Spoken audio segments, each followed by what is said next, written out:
মিজানে আমার এলাকার একজন ভোটার, আমার উপজেলার, আমি ওই পাশের ইউনিয়নের এক্স চেয়ারম্যান। আমার বন্ধুকে সাথে নিয়ে ভাইরাল হওয়ার কারণে আজকে মিজানের সাথে দেখা হইলো। টিকিট কাটতে আসলাম, টোকেন সিস্টেম, টাকাটা নিল না। আমি যেহেতু এক্স চেয়ারম্যান, আমার বন্ধুর পাশের বাড়ি, টাকাটা নেয় নাই। দুঃখ এতটুকুই।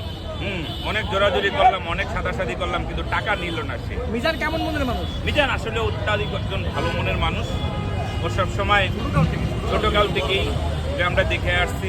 তবে তাহলে যেহেতু এলাকার মানুষ, মিজান তো জমি নিয়ে ঝামেলায় পড়তেছে, এই ব্যাপারে আসলে কি পারিবারিক ঝামেলা অনেক আগের থেকে, ওরা তো ছোটবেলার থেকেই ঢাকাতে ছিল, আগে এই বিষয়টা জানতাম না।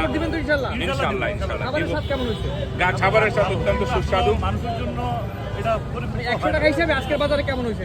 অনেক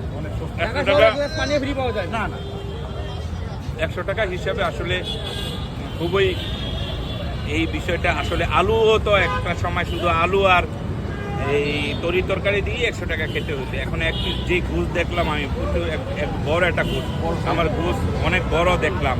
আসলে ওর এই উদ্যোগ, আমরা সাবেক জনপ্রতিনিধি হিসেবে, মিজানের এলাকার জনপ্রতিনিধি হিসেবে বা প্রতিবেশী হিসাবে, আমরাও তো এরকম কোনো একটা ভালো একটা উদ্যোগ নিতে পারিনি।